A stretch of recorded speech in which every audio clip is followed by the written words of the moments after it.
अस्सलाम वालेकुम नाज़रीन, उम्मीद है कि आप लोग खैरियत से होंगे और मेरी ये दुआ है कि आप जहाँ भी हों खुश रहें। और मैं अपना वीलॉग शुरू करने से पहले हमेशा आपसे ये कहता हूँ कि मीडिया चैनल को, मीडिया फोकस को सब्सक्राइब करें, लाइक करें और अच्छा लगे तो थोड़ा बहुत तो अपने दोस्तों में भी शेयर करें, इससे हमारी हिम्मत अफजाई होती है। कल का दिन बड़ा अहम था पाकिस्तान की सियासत में और पूरी कौम की निगाहें पीटीआई और हुकूमत के दरमियान जो मुज़ाकरात हो रहे हैं उसका सेकंड राउंड था। उसमें काफ़ी आपस में बातें हुईं और कई सीनियर सहाफ़ियों का, दोस्तों का ख़्याल था कि इसमें काफ़ी हलचल होगी और टफ़ टाइम पीटीआई की तरफ से दिया जाएगा गवर्नमेंट को, ख़ास करके अली अमीन गंडापुर साहब और गौहर अयूब साहब के जो बेटे उमर अयूब साहब जो हैं उनकी तरफ से। लेकिन वहाँ बहुत माहौल ही चेंज था, बहुत ही एक अपनायत वाला माहौल था और आपस में उन्होंने गिले शिकवे तो ज़रूर किए, लेकिन उसके साथ साथ उन्होंने बहुत कोई भी टफ़ टाइम हुकूमत को नहीं दिया और सुकून से एक दूसरे की बातें की। थोड़ी सी छेड़खानी तो हुई, वो तो हर मुज़ाकरात में होते हैं, कुछ अपने दोस्त भी हैं आपस में, पार्लियामेंट में भी वो इकट्ठे हैं। लेकिन बहरहाल जो एक किस्म का हीट अप का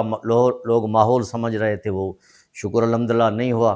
पीटीआई वालों ने अपने मुज़ाकरात में अपने मुतालबात रखे, जिसमें उनका ख़्याल था कि 26 नवंबर को और 9 मई के जो वाक़यात हुए हैं उसमें जुडिशल कमीशन बनाया जाए और हमें काफ़ी थोड़ा सा स्पेस दिया जाए ताकि हम अपने बानी इमरान खान से अडियाला जेल में मुलाकात करके उनसे कुछ गाइडेंस ले सकें, कुछ बात कर सकें।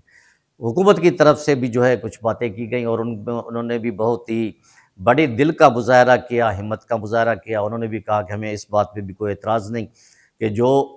आप बानी पीटीआई इमरान खान साहब से मुलाकात करना चाहते हैं तो आप उनसे मुलाकात भी करें, उनसे गाइडेंस भी लें, इसमें हमें कोई एतराज़ नहीं। और 26 नवंबर की जहाँ तक बात है तो उस पर भी हम आपके साथ जुडिशल कमीशन बनाने में कोई हमें एतराज़ नहीं। बाकी जहाँ तक 9 मई का वाक़या है, ये 9 मई में के जो कुछ हुआ, उसमें तो आप लोगों ने एक बहुत ही बड़े इदारे के साथ तमस्खुर उड़ाया उसका, उसकी बेइज़्ज़ती की, जो हमारा एक शान आन है और मुल्क के लिए उनकी जो कुर्बानियाँ हैं हमारे फ़ौज के ख़ास करके, तो वो तो किसी से ढकी छुपी नहीं है। उन्होंने मज़ीद ये भी कहा कि जितनी भी दहशतगर्दी हो रही है वो केपीके में ख़ास करके हो रही है और उनको ख़त्म करने में हमारे फ़ौजी जवान भी शहीद हो रहे हैं,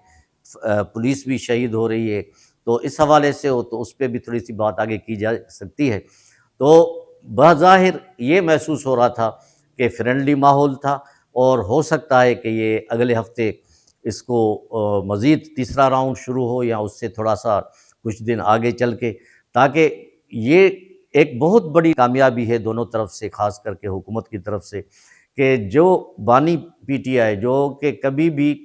इनसे हाथ मिलाना गवारा नहीं करता था, अपोजिशन लीडर्स से उनसे मिलना गवारा नहीं करता था। हमेशा ये कहते थे ये लोग, ख़ास करके बानी पीटीआई और उनकी जो किचन कैबिनेट टाइप लोग हैं, कि हम एस्टेब्लिशमेंट से मुज़ाकरात करेंगे, इनके हाथ में तो कुछ है भी नहीं, ये भी वहीं से इंस्ट्रक्शन लेते हैं। लेकिन फिर जब बड़ा बोल नहीं बोलना चाहिए, आखिर उस बात पे ये लोग मजबूर हो गए। इन्होंने हुकूमत से मुज़ाकरात करने की पेशकश खुद भी की और बानी पीटीआई ने भी उनको ग्रीन सिग्नल दिया कि आप उनसे बात कर सकते हैं। और ये डिसीजन अगर वो 1 साल पहले लेते, जब से इलेक्शंस हुई थी उसके बाद, अगर 1-2 महीने से के बाद ये आपस में एक टेबल पे बैठ जाते, तो मेरा अपना ख़्याल ये है कि ये इतने हद तक जो बदकलामी, बदनज़मी और ये इतनी बातें हुई हैं, ये न बिल्कुल ना होती और हो सकता है कि 26 नवंबर का वाक़या भी नहीं होता और ये लोग इफ़हाम तफ़हीम में कुछ लोग कुछ दो के तहत ये जो है आपस में ये बन सकते थे। अब भी अगर वो फ़ार्म 47 वालों से मुज़ाकरात कर सकते हैं, तो वो अगर आज से 6 महीने 8 महीने पहले इनसे मुज़ाकरात करते, बकौल उनके कि ये फ़ार्म 47 के वाले लोग हैं, हुकूमत उनकी है, हम जो है असली जीतने वाले हम हैं, तो वो अगर ये ज़िद छोड़ देते और किसी को बीच में लाते, तो मैं समझता हूँ कि पाकिस्तान की पॉलिटिक्स की जो पोजीशन आज है वो आज आगे जो है, उस वक्त अगर ये मुज़ाकरात हो जाते तो ऐसे नहीं होती। अब भी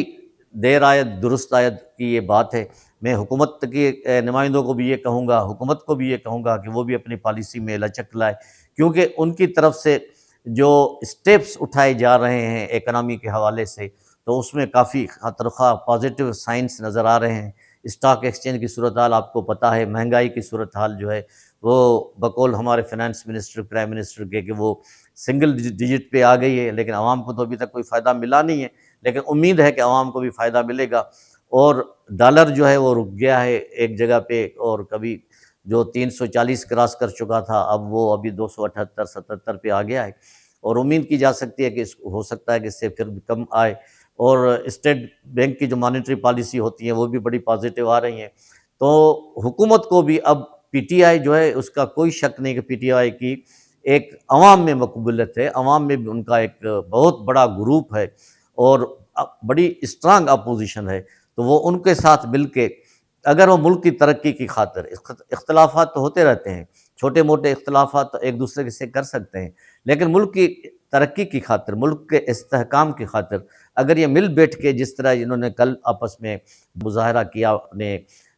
شائستگی کا، اس طرح اگر یہ کام کریں گے، مجھے امید ہے کہ انشاءاللہ آگے چل کے پاکستان بھی ترقی کرے گا، اور ملک کی جو سیاست ہے جس کو گندی نظر لگ گئی ہے، جو گندگی کا شکار ہو گئی ہے، میں معذرت کے ساتھ یہ بتا رہا ہوں کہ اس میں نہ کسی کی ماں، نہ کسی کی بہن، نہ کسی کی بیوی محفوظ تھی، اتنی گالیاں گلوچ ہو رہی تھی۔ تو مجھے امید ہے کہ اگر یہ سب پارٹیاں مل کے اور اچھے نمونے مذاکرات کریں گے تو انشاءاللہ ہماری سیاست میں بھی بڑی بہتری آئے گی اور ملک کی اکانومی میں بھی بہتری آئے گی۔